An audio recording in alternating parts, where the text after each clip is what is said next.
ನಮಸ್ತೆ. ಆರೋಗ್ಯ ದರ್ಪಣ ಕಾರ್ಯಕ್ರಮಕ್ಕೆ ಸ್ವಾಗತ. ನಾನು ನಿಮ್ಮ ವಿಜೆ ನಮಿತಾ. ಪ್ರತಿಯೊಂದು ಮನೆಯಲ್ಲೂ ಹೆಚ್ಚಾಗಿ ಕಾಣಬಹುದಾದಂಥ ಸಮಸ್ಯೆ ಅಂದರೆ ಅದುವೇ ಸಕ್ಕರೆ ಕಾಯಿಲೆ, ಅಂದರೆ ಡಯಾಬಿಟಿಕ್ಸ್. ಸಕ್ಕರೆ ಅಂತಹ ಮಾತು ಚೆನ್ನ, ಆದರೆ ದೇಹದಲ್ಲಿ ಸಕ್ಕರೆ ಯಾಕಂದರೆ ಸಕ್ಕರೆ ಕಾಯಿಲೆಯಿಂದ ಸಾಕಷ್ಟು ಸಮಸ್ಯೆಗಳಾಗುತ್ತೆ. ಅದರಲ್ಲಿ ಮುಖ್ಯವಾದ ಸಮಸ್ಯೆ ಅಂದರೆ ಫೂಟ್ ಅಲ್ಸರ್ಸ್, ಅಂದರೆ ಕಾಲಿನಲ್ಲಿ ಹುಣ್ಣಾಗುವಂಥದ್ದು. ಈ ಸಮಸ್ಯೆಯ ಕುರಿತು ಇಂದಿನ ಈ ಸಂಚಿಕೆಯಲ್ಲಿ ಮಾಹಿತಿ ಪಡೆಯೋಣ ಬನ್ನಿ.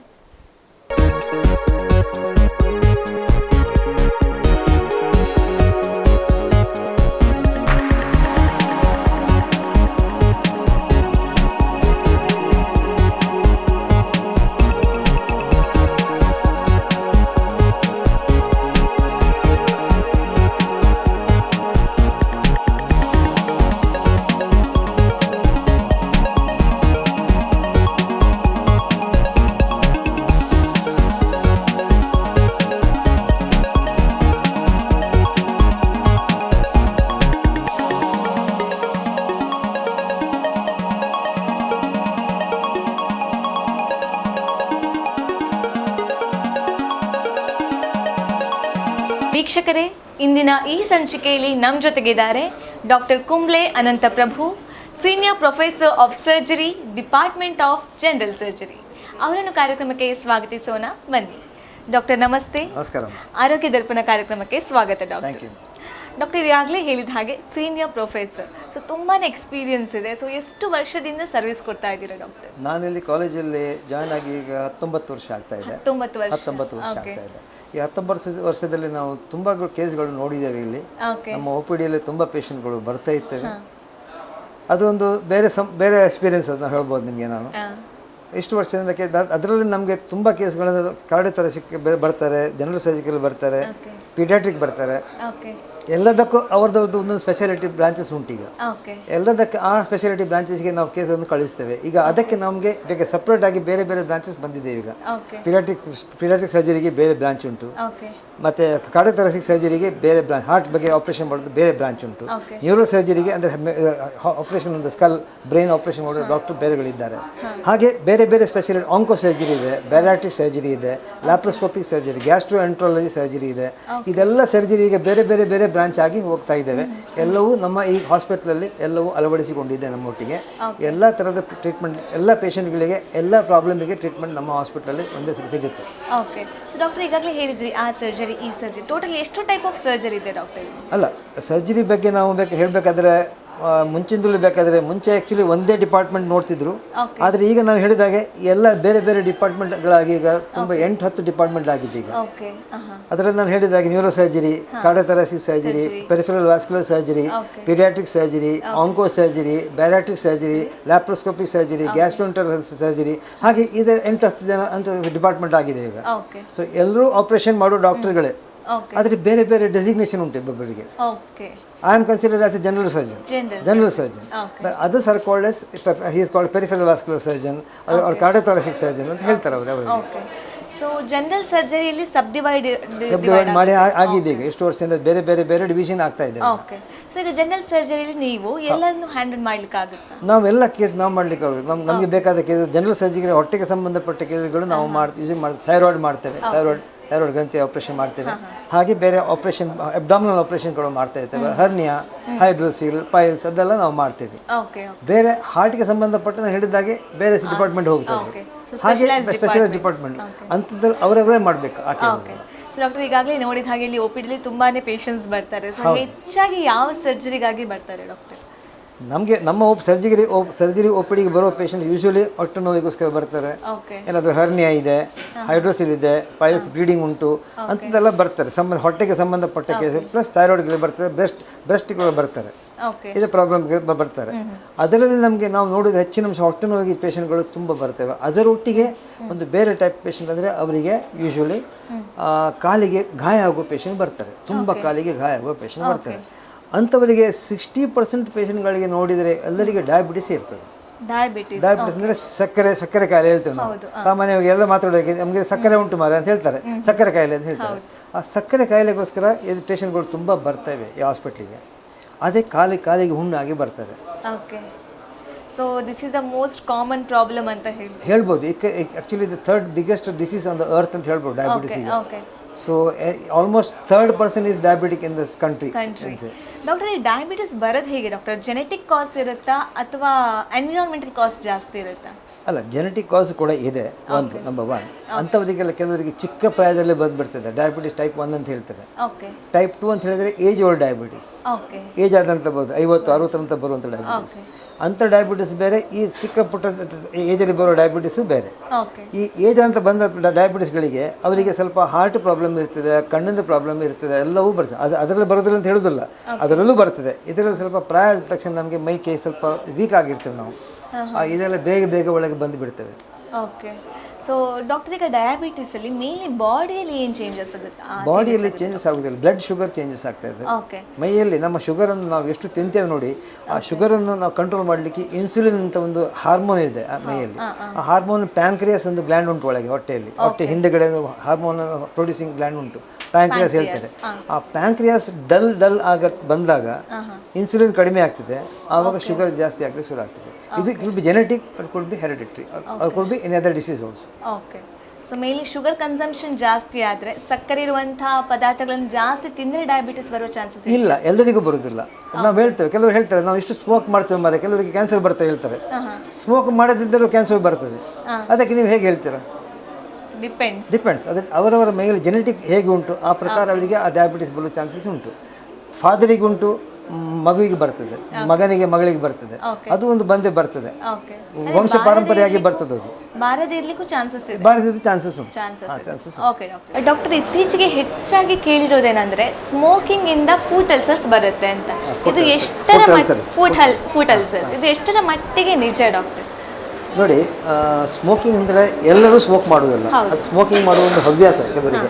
ಅದು ಸ್ಮೋಕ್ ಮಾಡಿದ ಕೆಲವರಿಗೆ ಆಗೋದಿಲ್ಲ, ಹ್ಯಾಬಿಟ್ ಆಗಿ ಹೋಗ್ತದೆ. ಅದು ಕೂಡ 5-10 ವರ್ಷ ಸ್ಮೋಕ್ ಮಾಡ್ತಾ ಇದ್ದವರಿಗೆಲ್ಲ ಕಾಲಲ್ಲಿ ರಕ್ತ ಚಲಾವಣೆ ಕ್ರಮೇಣವಾಗಿ ಕಡಿಮೆ ಆಗಿ ಬರಲಿಕ್ಕೆ ಶುರು ಆಗ್ತದೆ. ಅದಕ್ಕೆ ಅಥೆರೋಸ್ಕ್ಲೆರೋಟಿಕ್ ಚೇಂಜಸ್ ಆಗ್ತದೆ ವೆಸಲ್ಸಲ್ಲಿ. ಅದು ಬ್ಲಡ್ ಸಪ್ಲೈ ಕಡಿಮೆ ಆಗ್ತದೆ. ಆ ಬ್ಲಡ್ ಸಪ್ಲೈ ಕಡಿಮೆ ಆಗ್ತಾ ಬರುವಾಗ ಕಾಲಲ್ಲಿ ಪಕ್ಕನೆ ಆ ಪೇಷಂಟಿಗೆ ಡಯಾಬಿಟಿಸ್ ಕೂಡ ಇದ್ದರೆ ಅದು ಎರಡೂ ಒಟ್ಟು ಸೇರಿಕೊಂಡು ಡಬಲ್ ಎಫೆಕ್ಟ್ ಆಗಿ ಕಾಲಿಗೆ ಅಲ್ಸರ್ ಬಂದು ಬಿಡ್ತದೆ. ನಾನು ಹೇಳಿದ್ರೆ ಡಯಾಬಿಟಿಕ್ ನ್ಯೂರೋಪತಿ ಅಂತ ಹೇಳ್ತಾ ಇದ್ದೇವೆ. ಆ ನ್ಯೂರೋಪತಿ ಇದ್ದರೆ ಕಾಲಿಗೆ ಪೆಟ್ಟಾದರೆ ಗೊತ್ತಾಗೋದಿಲ್ಲ, ಶುಗರ್ಗಳು ಒಳಗೆ ತುಂಬ ಇರ್ತದೆ, ಬ್ಲಡ್ ಸಪ್ಲೈ ಕಡಿಮೆ ಇರ್ತದೆ, ರಕ್ತ ಚಲನೆ ಒಳಗೆಲ್ಲ ಕ್ರಿಮಿಕೀಟ ಒಳಗೆ ಬರ್ತದೆ, ಇನ್ಫೆಕ್ಷನ್ ಜಾಸ್ತಿ ಆಗ್ತದೆ, ಅಲ್ಸರ್ಸ್ ಆಗ್ತದೆ. ಅದು ಕೂಡ ಬರೋ ಚಾನ್ಸಸ್ ಉಂಟು. ಹಾಗೂ ಕೆಲವರು ಆಲ್ಕೋಹಾಲ್ ಕುಡಿತಾರೆ. ಆಲ್ಕೋಹಾಲ್ ಕುಡಿದವರಿಗೆ ತುಂಬ ವರ್ಷದಿಂದ ಆಲ್ಕೋಹಾಲ್ ಕುಡಿದವರಿಗೆ ಕೂಡ ಲಿವರ್ ಪ್ರಾಬ್ಲಮ್ ಬಂದುಕೊಂಡು ಲಿವರ್ ಹೊಟ್ಟೆ ಉಬ್ಬಿರಿದು ಬರ್ತದೆ, ಕಾಲಿಗೆ ಎಡಿಮ ಅಂತ ಹೇಳ್ತದೆ, ಕಾಲು ಉಬ್ಬಿರ್ತದೆ. ಅಂಥವ್ರಿಗೆ ಕೂಡ ಚಿಕ್ಕ ಪುಟ್ಟ ಗಾಯ ಆದ ತಕ್ಷಣ ಡಯಾಬಿಟಿಸ್ ಇದ್ದವರಿಗೆ ಅಲ್ಲಿ ಕೂಡ ಫ್ಲೇರಪ್ ಆಗಿಕೊಂಡು ಇನ್ಫೆಕ್ಷನ್ ಆಗಿಕೊಂಡು ಡೆವಲಪ್ ಆಗ್ತದೆ. ಅವ್ರಿಗೆ ಕೂಡ ಪ್ರಾಬ್ಲಮ್ ಅಲ್ಸರ್ ಫುಟ್ ಅಲ್ಸರ್ ಬರ್ತದೆ. ಸೊ ಎರಡೂ ಕಾರಣದಲ್ಲಿ ಬರ್ತದೆ. ಅದರಲ್ಲಿ ಜಾಸ್ತಿ ಸ್ಮೋಕಿಂಗ್ ಮಾಡಿದವರಿಗೆ ಜಾಸ್ತಿ. ಡಾಕ್ಟರ್, ಈಗ ಸ್ಮೋಕಿಂಗ್ ಇಂದ ಫುಡ್ ಅಲ್ಸರ್ಸ್ ಬರುತ್ತೆ ಅಂತ ಓಕೆ, ಬಟ್ ಸ್ಮೋಕಿಂಗ್ ಡಯಾಬಿಟಿಸ್ ಜೊತೆಗೆ ಕಾಂಬಿನೇಷನಲ್ಲಿ ಇದ್ದರೆ ಮಾತ್ರ ಫುಡ್ ಅಲ್ಸರ್ಸ್ ಬರೋದಾ ಅಥವಾ ಬರೀ ಸ್ಮೋಕಿಂಗ್ ಮಾಡಿದರೆ ಫುಡ್ ಅಲ್ಸರ್ಸ್ ಬರುತ್ತಾ? ನೀವು ಕೇಳೋ ಪ್ರಶ್ನೆಗೆ ಒಳ್ಳೆ ಪ್ರಶ್ನೆ ಇದೆ. ಯಾಕಂತ ಹೇಳಿದ್ರೆ so many people got habit smoking ಹ್ಯಾಬಿಟ್ಗಳಿರ್ತವೆ. ಅವರಿಗೆ ಒಂದು 40-45 ವರ್ಷ ಒಳಗೆ ಒಂದು ಕಾಲಲ್ಲಿ ಒಂದು ಪ್ರಾಬ್ಲಮ್ ಮಾಡಿದೆ. ಅದಕ್ಕೆ ಟ್ರಾಂಬೋ ಆಂಜೈಟಿಸ್ ಆಬ್ಲಿಟ್ರಾನ್ಸ್ ಅಂತ ಹೇಳ್ತಾರೆ. TAO ಅಂತ ಒಂದು ಕಾಯಿಲೆ ಉಂಟು. ಅದು ಮೇನ್ಲಿ ವೆಸಲ್ಸಿಗೆ ತಾಗುವಂಥದ್ದು. ಅದು ಕೂಡ ಮೀಡಿಯಂ ಸೈಜ್ ವೆಸಲ್ಸಿಗೆ ಅಂದರೆ ಬ್ಲಡ್ ವೆಸಲ್ಸಿಗೆ ತಾಗುವಂಥ ಕಾಯಿಲೆ ಅದು. ಅದರ ಒಟ್ಟಿಗೆ ಪೇಷಂಟಿಗೆ 50 ವರ್ಷ 55 ವರ್ಷ ಆಗೋ ಟೈಮಲ್ಲಿ ಡಯಾಬಿಟಿಸ್ ಕೂಡ ಬಂದುಬಿಟ್ರೆ ಅದು ಡಬಲ್ ಎಫೆಕ್ಟ್ ಆಗ್ತದೆ. ಹಾಗಾಗಿ ಅವರಿಗೆ ಸ್ಪರ್ಶಜ್ಞಾನ ಕಡಿಮೆ ಆಗ್ತದೆ ಕಾಲಿಗೆ, ಅದರೊಟ್ಟಿಗೆ ರಕ್ತ ಚಲಾವಣೆ ಕಡಿಮೆ ಉಂಟು ಕಾಲಲ್ಲಿ. ಈ ಎರಡು ಒಟ್ಟಿಗೆ ಹಾಕ್ಕೊಂಡು ಕಾಲಲ್ಲಿ ಎಫೆಕ್ಟ್ ಡಬಲ್ ಆಗ್ತದೆ. ಸ್ಮೋಕಿಂಗ್ ಮಾಡ್ತಾ ಡಯಾಬಿಟಿಸ್ ಅದರೊಟ್ಟಿಗೆ ಬಂದರೆ ಅದರೊಟ್ಟಿಗೆ ಡಬಲ್ ಎಫೆಕ್ಟ್ ಆಗ್ತದೆ. ಸ್ಮೋಕಿಂಗ್ ಬರೇ ಮಾಡಿದವರು ಕೂಡ ಕಾಲೇ ಅಲ್ಸರ್ ಬರ್ತದೆ. ಅದೇ ದಟ್ ಇಸ್ ಕಾಲ್ಡ್ TAO ಅಂತ ಹೇಳ್ತಾರೆ, ಟ್ರಾಂಬೋ ಆಂಜೈಟಿಸ್ ಆಬ್ಲಿಟ್ರಾನ್ಸ್ ಆಗಿ ಅಲ್ಸರ್ ಬರುತ್ತೆ. ಇದು ವಿದೌಟ್ ಡಯಾಬಿಟಿಸ್ ಹಾಗೂ ಇರ್ತದೆ. ಅದಕ್ಕೆ ನಾವು ಅದಕ್ಕೆ ನೋಡಿಕೊಂಡು ಟೆಸ್ಟ್ ಮಾಡಿಕೊಂಡು ಡಿಫ್ರೆನ್ಷಿಯೇಟ್ ಮಾಡಬೇಕು, ಯಾರಿಗೆ ಉಂಟು ಯಾರಿಗಿಲ್ಲ ಅಂತ ನೋಡಬೇಕು. ಅದಕ್ಕೆ ಎಲ್ಲ ಪೇಷಂಟ್ ಅಲ್ಸರ್ ಪೇಷಂಟ್ಗಳಿಗೆ ನಾವು ಶುಗರ್ ಟೆಸ್ಟ್ ಮಾಡಲೇಬೇಕು. ಸೊ ಫೈನಲ್ ಆಗಿ ಹೇಳೋದೇನೆಂದರೆ avoid smoking, avoid alcohol also, better for the health of all human beings. Thank you. Doctor, ಈಗ ನಾವು ಪ್ರೆಸೆಂಟ್ಲಿ ಡಯಾಬಿಟಿಕ್ ಮಿನಿ ಲ್ಯಾಬಲ್ಲಿ ಇದ್ದೀವಿ. ಈ ಡಯಾಬಿಟಿಕ್ ಮಿನಿ ಲ್ಯಾಬ್ ಅಂದರೆ ಏನು ಡಾಕ್ಟರ್? ನೋಡಿ, ನಮ್ಮ OPD ಇದೊಂದು ಸ್ಪೆಷಲ್ ಆದ ಒಂದು ಮೆಷಿನ್ ಉಂಟು, ಡಯಾಬಿಟಿಕ್ ಮಿನಿ ಲ್ಯಾಬ್ ಅಂತ ಹೇಳಿದ ಒಂದು ಮೆಷಿನ್ ಇದೆ. ಅದರಲ್ಲಿ ನಾನು ನಿಮಗೆ ಹೇಳಿದಾಗೆ ಕಾಲಿಗೆ ಸ್ಪರ್ಶ ಜ್ಞಾನ ಕಡಿಮೆ ಇದ್ದ ಪೇಷಂಟ್ಗಳಿಗೆ ಯಾವತ್ತು ಅಲ್ಸರ್ ಎಲ್ಲಿ ಬರ್ಬೋದು ಅಂತ ಹೇಳಿ ನಮಗೆ ಅಂಥದ್ದೊಂದು ಸಂಶೋಧನೆ ಮಾಡುವಂಥದ್ದೊಂದು ಮೆಷಿನ್ ಇದು. ಅದು ಹೇಳ್ಬೋದು, ನಮ್ಗೆ ಹೇಳ್ತದೆ ಮುಂದಕ್ಕೆ ಬರ್ಬೋದು ಇಂಥವರಿಗೆ ಈ ಕಾಲಿಗೆ ಪೇಷಂಟ್ ಕಾಲಿಗೆ ಬರ್ಬೋದು ಅಂತ ಹೇಳಲಿಕ್ಕೆ ಆಗ್ತದೆ ಅಂಥ ಒಂದು ಮೆಷಿನ್. ಅದರೊಟ್ಟಿಗೆ ಅದರಲ್ಲಿ ಆರ್ಟಿರಿಯಲ್ ಡಾಪ್ಲರ್ ಅಂತೂ ಕೂಡ ಉಂಟು. ಆರ್ಟಿರಿಯಲ್ ಡಾಪ್ಲರ್ ಅಂತ ಕಾಲ ರಕ್ತ ಚಲಾವಣೆ ಹೇಗೆ ಉಂಟು ಅಂತ ನೋಡಲಿಕ್ಕೆ ಗೊತ್ತಾಗ್ತದೆ. ರಕ್ತ ಚಲಾವಣೆ ಕಡಿಮೆ, ನಾನು ಅವಾಗ ಹೇಳಿದಾಗ ಸ್ಮೋಕಿಂಗ್ ಮಾಡಿದ್ರೆ ರಕ್ತ ಚಲಾವಣೆ ಕಡಿಮೆ ಆಗ್ತದೆ ಅಂತ ಹೇಳಿದ್ದು, ಅಂಥ ಪೇಷಂಟ್ಗಳಿಗೆ ಕೂಡ ಕಾಲ ರಕ್ತ ಚಲಾವಣೆ ಕಡಿಮೆ ಆಗದವರಿಗೆ, ಕಾಲಲ್ಲಿ ಸ್ಪರ್ಶಜ್ಞಾನ ಕಮ್ಮಿ ಇದ್ದವರಿಗೆ ಎಲ್ಲೆಲ್ಲಿ ಅಲ್ಸರ್ ಬರ್ತದೆ ಅಂತ ನಮಗೊಂದು ಇದರಲ್ಲಿ ಸ್ಪರ್ಶವಾಗಿ ಹೇಳಲಿಕ್ಕೆ ಆಗ್ತದೆ. ಅದಕ್ಕೆ ಡಯಾಬಿಟಿಕ್ ಮಿನಿ ಲ್ಯಾಬ್ ಅಂತ ಹೇಳಿದ್ರೆ ಒಳ್ಳೆ ಮೆಷಿನ್ ಒಂದು, ಎಲ್ಲ ಪೇಷಂಟ್ ಉಪಯೋಗಿಸಬೇಕಂತ ನಾನು ಕೇಳ್ಕೊಳ್ತೇನೆ. ಯಾಕಂದರೆ ಎಲ್ಲ ಡಯಾಬಿಟಿಸ್ನವರು ಇಲ್ಲಿ ಬಂದು ಆ ಕಾಲಿಗೆ ಆ ಮೆಷಿನಲ್ಲಿ ನಿಂತುಕೊಂಡು ಎಂಥ ಅದಕ್ಕೆ ಬೇಕಾದ ಟ್ರೀಟ್ಮೆಂಟ್ ಬೇಕಾದ ತಗೊಳ್ಬೋದು. ಅವರು ಮುಂದಕ್ಕೆ ಏನು ಆಗದಾಗೆ ನೋಡ್ಬೋದು, ಹೇಗೆ ಮಾಡಬೇಕಂತ ಪ್ರಿಕಾಷನರಿ ಮೆಜರ್ಸ್ ತಗೊಳ್ಬೋದು ಅವರು. ಆಗೋದಂತ ಅವಾಯ್ಡ್ ಮಾಡಲಿಕ್ಕೆ ಆಗ್ತದೆ. ಎಷ್ಟು ಪ್ರಮಾಣ ನಮ್ಗೆ ಗೊತ್ತಿಲ್ಲ, ಆದರೆ ಪೇಷಂಟ್ಗಳು ಡಿಪೆಂಡ್ ಆಗಿರ್ತದೆ. ಅವ್ರು ಬಂದರೆ ಅವ್ರು ಟ್ರೀಟ್ಮೆಂಟಿಗೆ ಬಂದರೆ ನಾವು ಮಾಡಲಿಕ್ಕೆ ಆಗ್ಬೋದು, ಆದರೆ ಮಾಡಲಿಕ್ಕೆ ಆಗ್ತದೆ. ಆದರೆ ಪೇಷಂಟ್ಗಳು ಒಟ್ಟಿಗೆ ಬರಬೇಕು, ಕರೆಕ್ಟಾಗಿ ಬರಬೇಕು. ಅದೇ ಇದನ್ನ ಆಲ್ಮೋಸ್ಟ್ ಈಗ ನಾವು ಡಯಾಬಿಟಿಕ್ಸ್ ಜ್ಯೋತಿಷ್ಯಾಲಯ ಅಂತಲೂ ಹೇಳ್ಬೋದು. ಬಿಕಾಸ್ ಒಂಥರ ಹೀಗೆ ಬರ್ಬೋದು ಅಂತ ಹೇಳ್ಬೋದು. ಈ ಜಾಗದಲ್ಲಿ ಬರಲಿಕ್ಕೆ ಚಾನ್ಸಸ್ ಉಂಟು ಇವರಿಗೆ. ಪ್ಲಸ್ ಇದರಲ್ಲಿ ನಿಮಗೆ ಕಾಲಲ್ಲಿ ಆರ್ಚ್ ಉಂಟಿದೆ, median arch, longitudinal arch, transverse arch. ಅಲ್ಲಿ ಆರ್ಚ್ ಫ್ಲಾಟ್ ಇದ್ದವರಿಗೆ ಫ್ಲಾಟ್ ಫುಟ್ ಅಂತ ಹೇಳ್ತಾರೆ, ಕೇಳಿದಿರ್ಬೇಕು. ಕೆಲವರಿಗೆ ನನಗೆ ಫ್ಲಾಟ್ ಫುಟ್ ಅಂತ ಹೇಳ್ತಾರೆ. ಅಂಥವರಿಗೆ ಕೂಡ ಪ್ರೆಷರ್ ಪಾಯಿಂಟ್ಸ್ ಬೇರೆ ಇರ್ತದೆ, ಅಲ್ಲಿ ಕೂಡ ಅವರಿಗೆ ಅಲ್ಸರ್ ಬರೋ ಚಾನ್ಸಸ್ಗಳು ಜಾಸ್ತಿ ಇರ್ತದೆ. ಅದು ಎರಡು ನೋಡಲಿಕ್ಕೆ ಈ ಮೆಷಿನಲ್ಲಿ ಆಗುತ್ತೆ ನಮ್ಗೆ.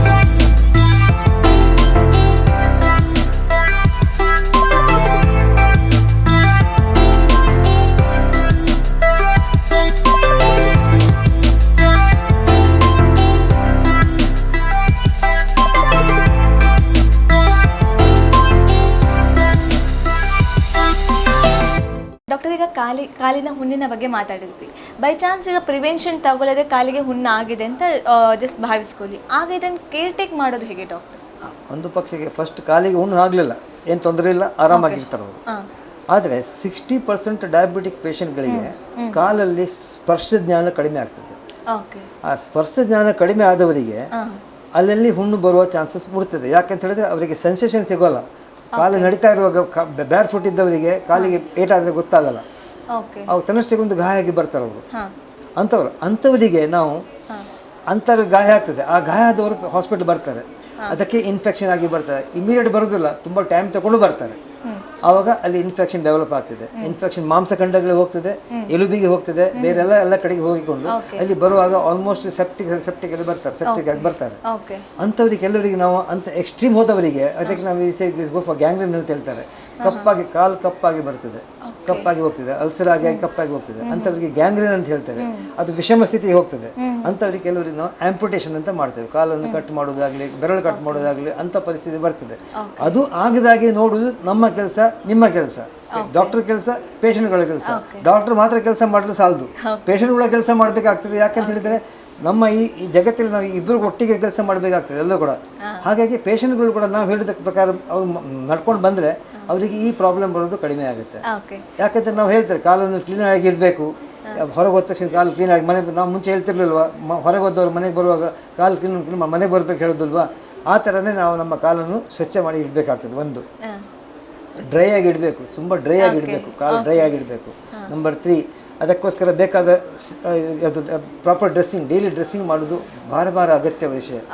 ಡೈಲಿ ಡ್ರೆಸ್ಸಿಂಗ್ ಮಾಡದಿದ್ದರೆ ಇನ್ಫೆಕ್ಷನ್ ಆಗುತ್ತೆ ಒಳಗೆ. ಯಾಕಂದರೆ ಶುಗರ್ ಜಾಸ್ತಿ ಇದೆ ಆ ಜಾಗದಲ್ಲಿ, ಮೈಲಿ ಶುಗರ್ ಇದ್ದ ಕಾರಣ ಅದರಲ್ಲೂ ಕೂಡ ಜಾಸ್ತಿ ಶುಗರ್ ಇದೆ, ಆವಾಗ ಕ್ರಿಮಿಕೀಟಗಳು ಒಳಗೆ ಬಂದು ಕೂತ್ಕೊಳ್ತದೆ, ಬೇಗ ಬಂದು ಕೂತ್ಕೊಳ್ತದೆ. ಅದಕ್ಕೆ ಒಂದು ಪ್ರಿಪೇರ್ಡ್ ಫುಡ್ ರೆಡಿ ಉಂಟು ಅದು ತಿನ್ನಲಿಕ್ಕೆ, ಬಂದು ಬೀಳ್ತಾರೆ, ಆವಾಗ ಪ್ರಾಬ್ಲಮ್ ಆಗ್ತದೆ, ಜಾಸ್ತಿ ಪ್ರಾಬ್ಲಮ್ ಬರ್ತದೆ. ಅದು ಅವಾಯ್ಡ್ ಮಾಡಲಿಕ್ಕೆ ನೋಡ್ಬೇಕು ನಾವು. ಒಂದು ಪ್ಲಸ್ ಡ್ರೆಸ್ಸಿಂಗ್ ಮಾಡೋದು, ಡೈಲಿ ಡ್ರೆಸ್ಸಿಂಗ್ ಮಾಡೋದು. ಊಟ ಮಾಡಿದ್ರು ಸಹ ಅಡ್ಡಿಲ್ಲ, ಡ್ರೆಸ್ಸಿಂಗ್ ಮಾಡ್ತಾ ಇರ್ಬೇಕು. ನಾವು ಹೇಳ್ತೀವಿ ಪೇಷಂಟ್ಗಳಿಗೆ, ಊಟ ಮಾಡಿದ್ರೆ ಅಡ್ಡಿಲ್ಲ, ನೀವು ಡ್ರೆಸ್ಸಿಂಗ್ ಮಾಡ್ತಾ ಇರಬೇಕು, ಅದೊಂದು ಮಾಡ್ತೀವಿ. ಯಾಕಂದರೆ ಡ್ರೆಸ್ಸಿಂಗ್ ಅಷ್ಟು ಅಗತ್ಯ ಉಂಟು ಕಾಲಿಗೆ. ಆಮೇಲೆ ಡಾಕ್ಟರ್ ಕೊಟ್ಟ ಡಯಾಬಿಟಿಸ್ ಟ್ಯಾಬ್ಲೆಟ್ಸ್ ಆಗಲಿ, ಇನ್ಸುಲಿನ್ ಇಂಜೆಕ್ಷನ್ ಆಗಲಿ, ಆಂಟಿಬಯೋಟಿಕ್ಸ್ ಆಗಲಿ, ಅದೆಲ್ಲ ಕ್ರಮವಾಗಿ ಡೈಲಿ ತಗೊಳ್ತಾ ಇರಬೇಕು. ಕ್ರಮಕಟ್ಟಾಗಿ ಮಾಡಿಕೊಂಡು ಅದರೊಟ್ಟಿಗೆ ಅವರಿಗೆ ತುಂಬ ನೀರು ಕುಡಿಬೇಕಾಗ್ತದೆ. ಮತ್ತು ಹೆಲ್ತ್ ಡಯಟ್ ಫಾಲೋ ಮಾಡಬೇಕಾಗ್ತದೆ. ಯಾರೂ ಡಯಟ್ ಫಾಲೋ ಮಾಡೋದಿಲ್ಲ, ಅದೊಂದು ನಾವು ಬರೀ ವಿಷಾದವಾದ ವಿಷಯ, ನಮಗೆ ಬೇಜಾರಾಗೋ ವಿಷಯ. ಯಾಕಂತೇಳಿದ್ರೆ ಎಲ್ಲರೂ ನಾವು ಹೇಳ್ತೇವೆ ಡಯಟ್ ತಗೊಳ್ಬೇಕಂತ ಹೇಳ್ತಾರೆ, ಅದು ತೊಂದರೆ ಇಲ್ಲ ಡಾಕ್ಟರ್, ನಾವು ಇದು ತಿಂದಿದ್ದೇವೆ ಅದು ಹೇಳ್ತಾರೆ, ಆದರೆ ಅಡ್ಜಸ್ಟ್ ಮಾಡ್ತಾ ಇರ್ತಾರೆ. ಅದರಿಂದಾಗಿ ನಮಗೆ ಪ್ರಾಬ್ಲಮ್ ಜಾಸ್ತಿ ಬರ್ತಾ ಇರ್ತದೆ. ಓಕೆ. ಯಾರು ಕರೆಕ್ಟಾಗಿ ಫಾಲೋ ಮಾಡದಿದ್ರೆ ಇದೆಲ್ಲ ಪ್ರಾಬ್ಲಮ್ ನಮಗೆ ಜಾಸ್ತಿ ಇದೆ. ಸೊ ಡಯಟ್ ಅಂದರೆ ಮೇನ್ಲಿ ಶುಗರ್ ಕಂಟ್ರೋಲ್ ಮಾಡಬೇಕಾಗುತ್ತೆ. ಶುಗರ್ ಕಂಟ್ರೋಲ್ ಮಾಡುವಂಥ ನಮಗೆ ಡಯಟಿಷಿಯನ್ ಒಬ್ಬರು ಇದ್ದಾರೆ ಹಾಸ್ಪಿಟಲ್ ಇನ್ಬಿಲ್ಟ್ ಡಯಟಿಷಿಯನ್ ಒಬ್ಬರು ಇದ್ದಾರೆ. ಅವರು ಡಯಾಬಿಟಿಗೆ ಚಾರ್ಟ್ ಕೊಡ್ತಾರೆ, ಏನೆಲ್ಲ ತಿನ್ಬೇಕು ಏನೆಲ್ಲ ತಿನ್ನಬಾರ್ದು ಅಂತ ಹೇಳಿ ಚಾರ್ಟ್ ಕೊಡ್ತಾರೆ. ಅದೇ ಫಾಲೋ ಮಾಡಿದರೆ ಅರ್ಧ ವರ್ಷಕ್ಕೆ ಗುಣ ಆಗ್ತದೆ. ಗುಣ ಆಗುತ್ತೆ. ಡಾಕ್ಟರ್, ಈಗ ನೀವು ಡ್ರೈ ಆಗಿರಬೇಕು ಅಂತ ಹೇಳಿದ್ರಿ, ಮಾಯಿಶ್ಚರ್ ಕಂಟೆಂಟ್ ಇರಬಾರ್ದು ಅಂತ. ಸ್ಟೆರಿಲೈಸ್ ಮಾಡಬೇಕಾಗುತ್ತೆ ನಾವು? ಯಾವುದು ಸ್ಟೆರಿಲೈಸ್ ಮಾಡಬೇಕಾಗುತ್ತೆ ಅಂದರೆ ಯಾವುದು ಡ್ರೆಸ್ಸಿಂಗ್ ಮಾಡುವಾಗ ಸ್ಟೆರಿಲೈಸ್ ಡ್ರೆಸ್ಸಿಂಗೇ ಯೂಸ್ ಮಾಡಬೇಕು. ಯಾವುದು ನಾವು ಯಾವ ಡ್ರೆಸ್ಸಿಂಗ್ ಹಾಸ್ಪಿಟಲ್ ಯೂಸ್ ಮಾಡೋದು ಎಲ್ಲವೂ ಸ್ಟೆರಿಲೈಸ್ ಮಾಡಿ ಬರೋದು ಡ್ರೆಸ್ಸಿಂಗ್. ಓಕೆ. ಡ್ರೆಸ್ಸಿಂಗ್ ಅಲ್ಲ ಡಾಕ್ಟರ್, ನಾವು ಮಸಲ್ಸ್ನ ಅಥವಾ ಸ್ಕಿನ್ ಪೋರ್ಷನ್ನ ಏನಾದರೂ ಸ್ಟೆರಿಲೈಸ್ ಮಾಡಿ ಆಮೇಲೆ ಡ್ರೆಸ್ಸಿಂಗ್ ಮಾಡಬೇಕು. ಸ್ಕಿನ್ ಪೋರ್ಷನ್ ಅದನ್ನು ನಾವು ಕ್ಲೀನ್ ಮಾಡ್ತೇವೆ, ಕ್ಲೀನಿಂಗ್ ಆ್ಯಂಡ್ ಡ್ರೆಸ್ಸಿಂಗ್ ಹೇಳ್ತೇವೆ. ಜಸ್ಟ್ ಮೂಡನ್ನು ಕ್ಲೀನ್ ಮಾಡ್ತೇವೆ, ಅದಕ್ಕೆ ಬೇರೆ ಬೇರೆ ದ್ರವ್ಯಗಳಿವೆ, ಅದನ್ನು ಹಾಕಿಕೊಂಡು ಕ್ಲೀನ್ ಮಾಡಿಕೊಂಡು ಅದಕ್ಕಿಂತ ಬೇರೆ ಕಪ್ಪು ಆದ ಸ್ವಲ್ಪ ಕಟ್ ಮಾಡ್ತೇವೆ, ಬಿಳಿ ಸ್ವಲ್ಪ ಕಟ್ ಮಾಡಿಕೊಂಡು ಮತ್ತೆ ಅದಕ್ಕೆ ಚೆಂದ ಮಾಡಿ ಡ್ರೆಸ್ಸಿಂಗ್ ಡೈಲಿ ಮಾಡ್ತಾ ಇರಬೇಕು. ಅದರ ಪ್ರೋಗ್ರೆಸ್ ನೋಡ್ತಾ ಇರಬೇಕು ನಾವು, ಸುಮ್ಮನೆ ಬಿಡಬಾರ್ದು ಅದನ್ನು. ಒಂದು ದಿವಸ ಮಾಡಿ ಸಾಕು ಡಾಕ್ಟರ್, ನಾನು 4 ದಿವಸ ಬಿಟ್ಟು ಬರ್ತೇನೆ, ಅದು ಆಗೋದಿಲ್ಲ. ಅದಕ್ಕೆ ಡೈಲಿ ನಾವು ಹೇಗೆ ಊಟ ಮಾಡ್ತೀವಿ ಅದೇ ಥರ ಡ್ರೆಸ್ಸಿಂಗ್ ಡೈಲಿ ಮಾಡ್ತಾ ಇರಬೇಕು. ಅದೊಂದು ನಾವು ಪೇಷಂಟ್ಗಳಿಗೆ ಹೇಳ್ತಾ ಇರ್ತೀವಿ ಈ ವಿಷಯ. ಹಾಗಾದ್ರೆ ಡ್ರೆಸ್ಸಿಂಗಿಗೆ ಡೈಲಿ ನಾವು ಹಾಸ್ಪಿಟಲ್ಗೆ ಬರೋದಾಗತ್ತೆ, ಮನೇಲಿ ನಾವೇ ಮಾಡ್ಲಿಕ್ಕೆ ಆಗೋದಿಲ್ಲ. ಇದು ಡ್ರೆಸ್ಸಿಂಗ್ ಮನೇಲಿ ಅದು ಸ್ಟೆರಿಲೈಸ್ ಐಟಮ್ ಸಿಗುದಿಲ್ಲ ನಮಗೆ ಮನೇಲಿ ಮಾಡಲಿಕ್ಕೆ, ಅದಕ್ಕೆ ಹಾಸ್ಪಿಟಲ್ಗೆ ಬರಬೇಕಾಗ್ತದೆ. ಸ್ವಲ್ಪ ಕಷ್ಟ ಉಂಟು, ಕಷ್ಟಪಟ್ಟರೆ ಇಷ್ಟ ಉಂಟು. ಓಕೆ, ಆದ ಕಾರಣ ನಾನು ಅದನ್ನ ಕೇಳಿದೆ, ಬಿಕಾಸ್ ಮನೆಯಲ್ಲಿ ಸ್ಟೆರಿಲೈಸೇಷನ್ ಸ್ವಲ್ಪ ಕಷ್ಟ. ಕೆಲವರು ಹೇಳ್ತಾರೆ ನಮ್ಗೆ ಬರ್ಲಿಕ್ಕೆ ಅನುಕೂಲ ಇಲ್ಲ ಡಾಕ್ಟ್ರೆ, ನಮ್ಮ ಮನೆಯಲ್ಲಿ ತುಂಬ ಯಾರಿಲ್ಲ, ಜನ ಇಲ್ಲ, ನಾವು ರಿಕ್ಷಾ ಮಾಡಿ ಬರಬೇಕು, ನಾವು ಕಾರ್ ಮಾಡಿ ಬರಬೇಕು, ಅಷ್ಟು ಖರ್ಚಾಗ್ತದೆ. ಆದರೆ ಆ ಟೈಮಲ್ಲಿ ಅವರು ಅದು ಚಿಂತೆ ಮಾಡಿದೆ ಬಂದುಬಿಟ್ಟು ಡ್ರೆಸ್ಸಿಂಗ್ ಮಾಡಿದೆ, ಅವರಿಗೆ ಡೆಫಿನೆಟ್ಲಿ ಗುಣ ಆಗುತ್ತೆ. ಯಾಕಂದರೆ ಕೆಲವರು ಬಿಡ್ತಾರೆ, ಅದನ್ನು ಸ್ವಲ್ಪ ಡ್ರೆಸ್ಸಿಂಗ್ ಬಿಡ್ತಾರೆ, ಆವಾಗ ಪ್ರಾಬ್ಲಮ್ಸ್ ಫೈನ್ ಡಾಕ್ಟರ್. ಡಾಕ್ಟರ್, ಈಗಾಗಲೇ ನಾವು ಪೋಡೋಗ್ರಾಮ್ ಬಗ್ಗೆ ಮಾತಾಡಿದ್ವಿ, ಅಂದರೆ ಕಾಲಿನ ಫುಟ್ ಪ್ರಿಂಟ್ ತೆಗೆದು ಅಲ್ಸರ್ಸ್ನ ಪ್ರೆಡಿಕ್ಟ್ ಮಾಡೋ ಬಗ್ಗೆ, ಹುಣ್ಣನ್ನು. ಆದರೆ ಇದಕ್ಕೆ ಕಾಸ್ಟ್ ಎಷ್ಟಾಗುತ್ತೆ ಡಾಕ್ಟರ್? ನೋಡಿ, ಸಾಮಾನ್ಯವಾಗಿ ನಮ್ಮ ಹಾಸ್ಪಿಟಲಲ್ಲಿ ಅದಕ್ಕೆ 250 ರೂಪೀಸ್ ಚಾರ್ಜ್ ಮಾಡ್ತೀವಿ. ಅದು ಯಾಕಂತ ಹೇಳಿದರೆ ಪೇಷಂಟ್ಗಳಿಗೆ ಅನುಕೂಲ ಆಗುವ ಹಾಗೆ ಕಮ್ಮಿ ರೇಟಲ್ಲಿ ಮಾಡಿ ಕೊಡ್ತಾ ಇದ್ದೇವೆ. ಅದಕ್ಕೆ ಹೊರಗೆ ಜಾಸ್ತಿ ರೇಟ್ ಉಂಟು, ಆದರೆ ನಮ್ಮ ಹಾಸ್ಪಿಟಲಲ್ಲಿ ನಾವು ಕಮ್ಮಿಯಲ್ಲಿ ಮಾಡಿ ಕೊಡ್ತಾ ಇದ್ದೇವೆ. ಅದಕ್ಕೆ ಎಲ್ಲರಿಗೆ ಬೆನಿಫಿಟ್ 1500 2000 ತನಕ ಇರ್ಬೋದು. ಅದಕ್ಕೆ ನಾವು ಇಲ್ಲಿ 250 ಮಾಡಿ ಕೊಡ್ತಾ ಇದ್ದೇವೆ. ಯಾಕಂದರೆ ಪೇಷಂಟಿಗೆ ಸ್ವಲ್ಪ ಅನುಕೂಲ ಆಗಲಿ ಅಂತ ಹೇಳಿ, ಅನುಕೂಲ ಆಗಲಿ. ಡಾಕ್ಟರ್, ಈಗ ಫುಟ್ ಅಲ್ಸರ್ಸ್ ಇಂದ ಇದು ಪ್ರೆಡಿಕ್ಟ್ ಮಾಡ್ಬೋದು, ಓಕೆ, ಬಟ್ ಈ ಫುಟ್ ಅಲ್ಸರ್ಸ್ ಬರೋದಕ್ಕೆ ಕಾರಣ ಏನಿರುತ್ತೆ ಡಾಕ್ಟರ್? ನೋಡಿ, ಫುಟ್ ಅಲ್ಸರ್ ಬರಲಿಕ್ಕೆ ನಾನು ನಿಮಗೆ ಆವಾಗಲೇ ಹೇಳ್ತಿದ್ದೇನೆ, ಡಯಾಬಿಟಿಕ್ ನ್ಯೂರೋಪತಿ ಅಂತ ಹೇಳಿ. ಡಯಾಬಿಟಿಕ್ ನ್ಯೂರೋಪತಿ ಅಂತ ಹೇಳಿದರೆ ಕಾಲಿಗೆ ನಮ್ಮ ಯಾವ್ದು ನರಗಳು ನಮಗೆ ಟಚ್ ಮಾಡಿದ್ದು ನೋವಾಗಿದ್ದೆಲ್ಲ ಗೊತ್ತಾಗೋದು, ಸಂಶಯ ಇದು ಉಂಟಲ್ಲ ಕಾಲಿಗೆ ಆಗುವಂಥದ್ದು, ಆ ನರಗಳಿಗೆ ಎಫೆಕ್ಟ್ ಆಗಿ, ಡಯಾಬಿಟಿಸಿಂದ ಎಫೆಕ್ಟ್ ಆಗಿ ಆ ನರಗಳು ಸಾಯ್ತವೆ. ನರಗಳು ಸತ್ತ ನಂತರ ಕಾಲಿಗೆ ಸೆನ್ಸೇಷನ್ ಬರೋದಿಲ್ಲ, ಆ ಸೆನ್ಸೇಷನ್ ಕಡಿಮೆ ಆಗ್ತದೆ. ಆ ಸೆನ್ಸೇಷನ್ ಕಡಿಮೆ ಆದರೆ ಪಕ್ಕನೆ ಅವರಿಗೆ ಒಂದು ಬೆಂಕಿ ಮೇಲೆ ಕಾಲಿಟ್ಟರೆ ಅವರಿಗೆ ಅದರ ಎಫೆಕ್ಟ್ ಬರೋದಿಲ್ಲ, ಅದು ಅಲ್ಲಿಗೆ ಗಾಯ ಆಗಿ ಬರ್ತದೆ. ಚಿಕ್ಕ ಚಿಕ್ಕ ಗಾಯ, ಅದರ ನೋವು ಗೊತ್ತಾಗುದಿಲ್ಲ ಅವರಿಗೆ, ಗೊತ್ತಾಗುದಿಲ್ಲ, ಸೆನ್ಸೇಷನ್ ಇಲ್ಲ. ಅದರೊಟ್ಟಿಗೆ ಶುಗರ್ ಜಾಸ್ತಿ ಉಂಟು ಆ ಟಿಶ್ಯೂ ಅಲ್ಲಿ, ಆವಾಗ ಇನ್ಫೆಕ್ಷನ್ ಕೂಡ ಒಳಗೆ ತುಂಬ ಬಂದು ಬಿಡ್ತದೆ. ಅದರೊಟ್ಟಿಗೆ ಇನ್ಫೆಕ್ಷನ್ ಹಾಕಿಕೊಂಡು ಕಾಲು ದಪ್ಪ ಹಾಕಿಕೊಂಡು ಅಲ್ಸರ್ ಆಗಿ ಬಿಡ್ತವೆ. ಅಲ್ಸರ್ ಅಂದರೆ ಹುಣ್ಣಾಗಿ ಬಿಡ್ತವೆ. ಆ ಹುಣ್ಣಿಗೋಸ್ಕರ ಎಲ್ಲ ಒದ್ದಾಡುದಲ್ಲ. ಸೊ ಹಾಗಾದ್ರೆ ಡಯಾಬಿಟಿಕ್ಸ್ ಬೇರೆ, ಡಯಾಬಿಟಿಕ್ ನ್ಯೂರೋಪತಿ ಅದರೊಟ್ಟಿಗೆ ಬರುವಂಥದ್ದು, ಅದರಲ್ಲಿ ಸಬ್ ಡಿವಿಷನ್ ಅದರ ನ್ಯೂರೋಪತಿ ಉಂಟು, ರೆಟಿನೋಪತಿ ಇದೆ, ಕಾರ್ಡಿಯೋಮಯೋಪತಿ ಇದೆ, ನೆಫ್ರೋಪತಿ ಇದೆ, ಎಲ್ಲ ತುಂಬ ಪತಿಗಳಿವೆ. ಇದರಿಂದಾಗಿ ಎಲ್ಲ ಡಿಸೀಸ್ ಆಗ್ತದೆ. ಕಣ್ಣಿಗೆ ಎಫೆಕ್ಟ್ ಆಗ್ತಿದೆ, ಹಾರ್ಟಿಗೆ ಎಫೆಕ್ಟ್ ಆಗ್ತಿದೆ, ಕಿಡ್ನಿಗೆ ಎಫೆಕ್ಟ್ ಆಗ್ತಿದೆ, ಕಾಲಿಗೆ ಎಫೆಕ್ಟ್ ಆಗ್ತಿದೆ, ಇದೆಲ್ಲ ಜಾಗ ಎಫೆಕ್ಟ್ ಆಗಿ ಬರ್ತದೆ. ಡಯಾಬಿಟಿಸ್ ಒಂದು ಕಾಯಿಲೆ, ಅದರ ತುಂಬ ಬ್ರಾಂಚಸ್ಗಳಿವೆ, ಎಲ್ಲದಕ್ಕೆ ಎಫೆಕ್ಟ್ ಇದೆ. ಅಂದರೆ ಡಯಾಬಿಟಿಸ್ ಅಂತ ಹೇಳಿದ್ರೆ ಇಡೀ ದೇಹಕ್ಕೆ ತಗುಲುವಂಥ ಕಾಯಿಲೆ. ಡಾಕ್ಟರ್, ಈಗ ಕಣ್ಣಿಗೆ ಎಫೆಕ್ಟ್ ಆಗುತ್ತೆ ಅಂತ ಹೇಳಿದ್ರಿ, ಸೊ ಇದರಿಂದ ಕಣ್ಣು ಹೋಗುವ ಚಾನ್ಸಸ್ ಇರುತ್ತೆ. ಬಟ್ ಈಗ ಹಾರ್ಟಿಗೆ ಎಫೆಕ್ಟ್ ಆದರೆ ಅಥವಾ ಕಿಡ್ನಿಗೆ ಎಫೆಕ್ಟ್ ಆದರೆ ಕಂಪ್ಲೀಟ್ ಅದು ಫೇಲ್ಯೂರ್ ಆಗೋ ಚಾನ್ಸಸ್ ಇರುತ್ತೆ. ಅವರಿಗೆ ಹಾರ್ಟ್ ಅಟ್ಯಾಕ್ ಬರೋ ಚಾನ್ಸಸ್ ಉಂಟು, ಸೈಲೆಂಟ್ ಹಾರ್ಟ್ ಅಟ್ಯಾಕ್ ಬರ್ತದೆ. ಹಾರ್ಟ್ ಅಟ್ಯಾಕ್ ನೋವೇ ಬರೋದಿಲ್ಲ, ಗೊತ್ತಾಗೋದಿಲ್ಲ. ಕೆಲವರಿಗೆ ಬೇರೆ ದೋಸ್ ಪರ್ಸನ್ ನೋ ಡಯಾಬಿಟಿಸ್, ಅವರಿಗೆ ಹಾರ್ಟ್ ಅಟ್ಯಾಕ್ ಬರೋ ಸಿಕ್ಕಾಪಟ್ಟೆ ನೋವು ಬರ್ತದೆ. ಇಂಥವರಿಗೆ ಹಾರ್ಟ್ ಅಟ್ಯಾಕ್ ಬಂದರೆ ನೋವೇ ಗೊತ್ತಾಗೋದಿಲ್ಲ, ಬೆವರ್ತಾರೆ, ಕಣ್ಣು ಗೊತ್ತದ ಬರ್ತಾರೆ, ಬೀಳ್ತಾರೆ, ಅಷ್ಟೇ, ಗೊತ್ತಾಗೋದಿಲ್ಲ. ಆದರೆ ಇದರಿಂದಾಗಿ ಅದಕ್ಕೋಸ್ಕರ ಡಯಾಬಿಟಿಸ್ ಇದ್ದವರಿಗೆ, ಹಾರ್ಟ್ ಪ್ರಾಬ್ಲಮ್ ಇದ್ದವರಿಗೆ ಸ್ವಲ್ಪ ಜಾಗೃತಿಯಲ್ಲಿ ಇರಬೇಕು ನಾವು ಅಂತ ಹೇಳ್ತೇವೆ. ಅದಕ್ಕೆ ಹೇಳೋದು ಡಾಕ್ಟರ್, ಈಗ ಈ ಫುಟ್ ಅಲ್ಸರ್ಸ್ ಅಂತ ಹೇಳುವಾಗ ನಾನು ಹೆಚ್ಚಾಗಿ ಕೇಳಲ್ಪಟ್ಟಿರೋದು ಆಫ್ ಲೋಡಿಂಗ್. ಸೊ ಈ ಆಫ್ ಲೋಡಿಂಗ್ ಅಂದರೆ ಏನು ಡಾಕ್ಟರ್? ಆಫ್ ಲೋಡಿಂಗ್ ಅಂತ ಹೇಳಿದ್ರೆ ನಾವು ಸಾಮಾನ್ಯ ವಾಕ್ ಮಾಡುವಾಗ ನಮ್ಮ ಇಡೀ ದೇಹದ ಪ್ರೆಷರ್ ಕಾಲ ಮೇಲೆ ಬೀಳುತ್ತೆ. ಆ ಕಾಲ ಮೇಲೆ ಬಿದ್ದ ಕಾಲಡಿ, ನಾನು ಆಲ್ರೆಡಿ ಹೇಳಿದ್ದೇನೆ, ಸಮ್ ಪ್ರೆಷರ್ ಪಾಯಿಂಟ್ಸ್ ಅಂತ ಹೇಳಿದ್ದೆ. ಆ ಪ್ರೆಷರ್ ಪಾಯಿಂಟ್ಸಲ್ಲಿ ನಿಮಗೆ ಅದರ ಮೇಲೆ ಪ್ರೆಸ್ ಮಾಡ್ತಾ ಇರುವಾಗ ಅಲ್ಲಿಗೆ ಬ್ಲಡ್ ಸಪ್ಲೈ ಆಲ್ರೆಡಿ ಕಡಿಮೆ ಉಂಟು. ಆ ಪ್ರೆಷರ್ ಪಾಯಿಂಟಲ್ಲಿ ನಮ್ಮ ಎಂದು ಗಾಯ ಇದ್ದರೆ ನಾವು ಪೇಷಂಟ್ ನಡೆಯುವಾಗ ಅದು ಗುಣ ಆಗಲಿಕ್ಕೆ ಕೇಳುವುದಿಲ್ಲ. ಅದಕ್ಕೆ ಅದರ ಹಿಂದೆ ಭಾಗದಲ್ಲಿ ಇಲ್ಲಿ ಅಲ್ಸರ್ ಇದ್ದರೆ, ಎದುರು ಭಾಗದಲ್ಲಿ ಅಲ್ಸರ್ ಇದ್ದರೆ ಹಿಂದಿನ ಭಾಗದಲ್ಲಿ ನಾವು ಒಂದು ಡ್ರೆಸ್ಸಿಂಗ್ ಪ್ಯಾಡ್ ದಪ್ಪ ಕೊಟ್ಟು ಆ ಪೋರ್ಷನ್ ಅನ್ನು ಮೇಲೆ ಮಾಡ್ಕೊಂಡು ಹೋಗ್ಬೇಕಾಗ್ತದೆ ಪೇಷಂಟ್ಗೆ. ಅದು ಕೆಳಗೆ ತಾಗದಾಗೆ, ನೆಲಕ್ಕೆ ತಾಗದಾಗೆ. ಅದಕ್ಕೆ ನಾವು ಆಫ್ ಲೋಡಿಂಗ್ ಡ್ರೆಸ್ಸಿಂಗ್ ಅಂತ ಹೇಳ್ತೇವೆ. ಅದು that will help the patient to heal the wound faster. Okay, ಅಂದ್ರೆ ಆಫ್ ಲೋಡಿಂಗ್ ಏನು ಮಾಡ್ತೀವಿ ಅದು ಅಲ್ಸರ್ಸ್ ಜಾಗಕ್ಕೆ ಟಚ್ ಆಗುತ್ತೆ, ನೆಲಕ್ಕೆ ಟಚ್ ಆಗುದಿಲ್ಲ. ಅದಾಗದೆ it's called off loading dressing. ಅದು ಮಾಡಿದ್ರೆ ಡ್ರೆಸ್ಸಿಂಗ್ ವೂಂಡ್ ಬೇಗ ಗುಣ ಆಗುತ್ತೆ. ಅದಕ್ಕೆ ನಾವು ಪೇಷಂಟ್ಗಳಿಗೆ ರೆಸ್ಟ್ ಬೇಕು, ಹಾಸ್ಪಿಟಲಲ್ಲಿ ಅಡ್ಮಿಟ್ ಆಗಿ ಅಂತ ಹೇಳ್ತಾರೆ. ಕೆಲವರು ಯಾಕೆ ಅಡ್ಮಿಟ್ ಮಾಡಿಸ್ತಾರೆ ಅಂತ ಎನಿಸ್ತಾರೆ. ಅಡ್ಮಿಟ್ ಮಾಡೋದು ಇದೇ ಕೆಲವು ಕಾರಣಕ್ಕೆ. ಡ್ರೆಸ್ಸಿಂಗ್ ಮಾಡಲಿಕ್ಕೆ ಆಗ್ತದೆ, ಡೈಲಿ ಡ್ರೆಸ್ಸಿಂಗ್ ಚೇಂಜ್ ಮಾಡಲಿಕ್ಕೆ ಆಗ್ತದೆ, ಡಯಾಬಿಟಿಸ್ ಕಂಟ್ರೋಲ್ ಮಾಡಲಿಕ್ಕೆ ಆಗ್ತದೆ, ಇನ್ಫೆಕ್ಷನ್ ಕಂಟ್ರೋಲ್ ಮಾಡಲಿಕ್ಕೆ ಆಗ್ತದೆ, ಡಯಟ್ ಕೊಡಲಿಕ್ಕೆ ಆಗ್ತದೆ, ಎಲ್ಲವೂ ಕೊಟ್ಟು ಆಲ್ ರೌಂಡ್ ಟ್ರೀಟ್ಮೆಂಟ್ ಕೊಟ್ಟು ಗುಣ ಮಾಡಲಿಕ್ಕೆ ಆಗ್ತದೆ. ಇದು ಆಲ್ಮೋಸ್ಟ್ ಎಷ್ಟು ಟೈಮ್ ಮಾಡಬೇಕಾಗುತ್ತೆ? ಇದು ಸಾಮಾನ್ಯ ಕೆಲವರಿಗೆ ಅಲ್ಸರ್ ಬಂದವರಿಗೆ ಸಾಮಾನ್ಯ 1.5 ತಿಂಗಳಿಂದ 3 ತಿಂಗಳ ತನಕ ಇದು ಪ್ರಾಬ್ಲಮ್ ಬರ್ತದೆ. ಆದರೆ 3 ತಿಂಗಳು ನಾವು ಹಾಸ್ಪಿಟಲಲ್ಲಿ ನಿಂತ್ಕೊಂಡು ಪೇಷಂಟಿಗೆ ಖರ್ಚು ಜಾಸ್ತಿ ಆಗುತ್ತೆ. ಅದಕ್ಕೆ ಅವರಿಗೆ 2 ವಾರ ನಿಂತ್ಕೊಂಡು ಬೇಕಾದ ಮನೆಗೆ ಹೋಗಿ ಹೇಳಿ ಅಲ್ಲಿ ಕೂಡ ಡ್ರೆಸ್ಸಿಂಗ್ ಮಾಡಲಿಕ್ಕೆ ಹಾಸ್ಪಿಟಲ್ ಹತ್ರ ಹೋಗಿ ಮಾಡ್ಲಿಕ್ಕೆ ಹೇಳ್ತೇವೆ. ಮನೆಯಲ್ಲಿ ಮಾಡಬಾರ್ದು ಅವರು ಹಾಸ್ಪಿಟಲ್ ಹೋಗಿ ಡ್ರೆಸ್ಸಿಂಗ್ ಮಾಡಬೇಕಾಗ್ತದೆ. ಅಂತಲೇ ಗ್ಯಾರಂಟಿ ಕೊಟ್ಟರೆ ಮಾತ್ರ ಕಳಿಸ್ತೇವೆ, ಇಲ್ಲದ್ರೆ ಇಲ್ಲೇ ನಿಲ್ಲಿಸ್ತೇವೆ. ಮಾಡಲೇಬೇಕು. ಊಟ ಕಮ್ಮಿ ಹೇಳಿದಲ್ಲ, ಊಟ ಮಾಡಿದರೆ ತೊಂದರೆ ಇಲ್ಲ, ಆದರೆ ಡ್ರೆಸ್ಸಿಂಗ್ ಮಾಡಲೇಬೇಕು. ಡಾಕ್ಟರ್, ಈ ಡಯಾಬಿಟಿಕ್ಸ್ ಅನ್ನೋದು ಎಷ್ಟರ ಮಟ್ಟಿಗೆ ಮಾರಣಾಂತಿಕ, ಡೆಡ್ಲಿ? ಅಂದರೆ ನೋಡಿ, ಡಯಾಬಿಟಿಸ್ ಅಂತ ಹೇಳಿದರೆ ದೊಡ್ಡ ಕಾಯಿಲೆನೇ ಇದು. ಯಾಕಂತ ಹೇಳಿದ್ರೆ ಡಯಾಬಿಟಿಸ್ ಅಂದರೆ ಶುಗರ್ ಬಗ್ಗೆ ನಾವು ಮಾತಾಡೋದು ಮಾತ್ರ. ಆಮ್ ಜನರಿಗೆ ಆಮ್ ಆದ್ಮಿ ಹೇಳ್ತಾರಲ್ಲ, ಆಮ್ ಆದ್ಮಿ ಗೊತ್ತಾಗೋದು ಡಯಾಬಿಟಿಸ್ ಅಂದರೆ ಶುಗರ್ ಜಾಸ್ತಿ ಆಗೋದು ಅಂತ. ಆದರೆ ನಮ್ಮ ಪ್ರಶ್ನೆ ನಾವು ನೋಡೋದು ಬೇರೆ ಆ್ಯಂಗಲಲ್ಲಿ ನೋಡ್ತೀವಿ. ಡಯಾಬಿಟಿಸ್ ಅಂದರೆ ಕಣ್ಣಿಂದ, ಕಿಡ್ನಿಯಿಂದ, ಹಾರ್ಟಿಂದ, ಲಂಗ್ಸಿಂದ ಎಲ್ಲ ಕಡೆಯಲ್ಲಿ ಎಫೆಕ್ಟ್ ಆಗೋ ಚಾನ್ಸಸ್ ಉಂಟು. ಅದಕ್ಕೆ ನಾವು ಅಂಥ ಪೇಷಂಟ್ ಬಂದವರಿಗೆ ನಾವು will be on the guard. ಈಗ ಎಂತ ನೋಡಬೇಕು ಇವರಿಗೆ ಅಂತ ಹೇಳ್ಕೊಂಡು ಯಾವುದೆಲ್ಲ ಉಂಟು ನೋಡಿ ಆ ಪ್ರಕಾರ ಟ್ರೀಟ್ಮೆಂಟ್ ಕೊಡೋದು ನಮ್ಮ ಕರ್ತವ್ಯ. ಅದು ಪೇಷಂಟ್ಗಳಿಗೆ ನಾವು ಹೇಳ್ತೀವಿ ಫಸ್ಟ್. ಕೆಲವರಿಗೆ ಅವ್ರು ಹೇಳ್ತಾರೆ, ಈಗ ಯಾಕೆ ಇವರು ತುಂಬ ಹೇಳ್ತಾರೆ ಅಂತ ಹೇಳ್ತಾರೆ. ಅದಲ್ಲ, ಅವರು ಅನಿಸ್ಬೇಕು. ನಾವು ನೋಡೋದು ಯಾಕಂತ ಹೇಳಿದರೆ ಅವರಿಗೆ ಪ್ರಾಬ್ಲಮ್ ಇದೆ ಅಂತ ಅವರಿಗೆ ಉಂಟಂತ ಹೇಳಲಿಕ್ಕೆ ನಾವು ಇದೆಲ್ಲ ಟೆಸ್ಟ್ ಮಾಡಿಸೋದು. ಅದಿದ್ದರೆ ಅದಕ್ಕೆ ತಕ್ಕಾದ ಟ್ರೀಟ್ಮೆಂಟ್ ಕೊಡಲಿಕ್ಕೆ ನಮಗೆ ಅನುಕೂಲ ಆಗ್ತದೆ. ಕೂಡಲೇ ಅವರು ಒಪ್ಪಿದರೆ ಗುಣ ಆಗೋದು 100% ಗುಣ ಆಗ್ತದೆ ಅವರಿಗೆ. ಅದು ಎಷ್ಟರ ಮಟ್ಟಿಗೆ ಮಾರಣಾಂತಿಕ ಅನ್ನೋದು ನಾವು ಎಷ್ಟರ ಮಟ್ಟಿಗೆ ನಾವು ಪ್ರಿವೆಂಟ್ ಮಾಡ್ತೀವಿ ಅದರ ಮೇಲೆ ಡಿಪೆಂಡ್. ಆದರೆ ಡಯಾಬಿಟಿಸ್ ಇದ್ದವರಿಗೆ ಡೆತ್ ಬಿಕಮ್ಸ್ ಪ್ರಿಮೆಚ್ಯೂರ್ಡ್. ಅಂದರೆ ಬೇರೆ ಬೇರೆ ಕಾರಣದಿಂದಾಗಿ ಕಿಡ್ನಿ ಪ್ರಾಬ್ಲಮ್ ಬರ್ಬೋದು. ಕಿಡ್ನಿ ಪ್ರಾಬ್ಲಮ್ ಡಯಾಲಿಸಿಸ್ ಹೋಗ್ತಾರೆ ಅವರು. ಹಾರ್ಟ್ ಪ್ರಾಬ್ಲಮ್ ಇದ್ರೆ ಕಾರ್ಡಿಯಾಕ್ ಅಟ್ಯಾಕ್ ಆಗಿ ಅದಕ್ಕೂ ಓಪನ್ ಹಾರ್ಟ್ ಸರ್ಜರಿಗೆ ಹೋಗ್ತಾರೆ. ಅಂಥದ್ದೆಲ್ಲ ಕಾರಣಕ್ಕೆ ಹೋಗಿ ಅಲ್ಲಿಂದ ಸಾಯ್ತಾರೆ. ಸ್ವಲ್ಪ ಬೇಗನೆ ಟ್ರೀಟ್ಮೆಂಟ್ ಪ್ರಾಬ್ಲಮ್, ಬೇಗನೆ ಡೆತ್ ಆಗೋ ಚಾನ್ಸಸ್ ಉಂಟು ಹಾರ್ಟ್ ಪ್ರಾಬ್ಲಮ್ ಇದ್ದಾಗ. Okay doctor. ಸೊ ಡಾಕ್ಟರ್, ಇಲ್ಲಿವರೆಗೆ ಡಯಾಬಿಟಿಸ್ ಬಗ್ಗೆ, ಸೊ ಫುಡ್ ಅಲ್ಸರ್ಸ್ ಬಗ್ಗೆ ಯಾವ ರೀತಿ ಪ್ರಿವೆಂಟ್ ಮಾಡ್ಬೋದು ಅಥವಾ ಇಲ್ಲಿರುವಂತಹ ಮೆಥಡಾಲಜಿ ಏನು, ಅದನ್ನು ಹೇಗೆ ಡಯಾಗ್ನೋಸ್ ಮಾಡ್ಬೋದು, ಇದರ ಕುರಿತಾಗಿ ಸಂಪೂರ್ಣ ಮಾಹಿತಿನ ತಿಳಿಸ್ಕೊಟ್ರಿ. ತುಂಬ ಹೃದಯದ ಧನ್ಯವಾದ.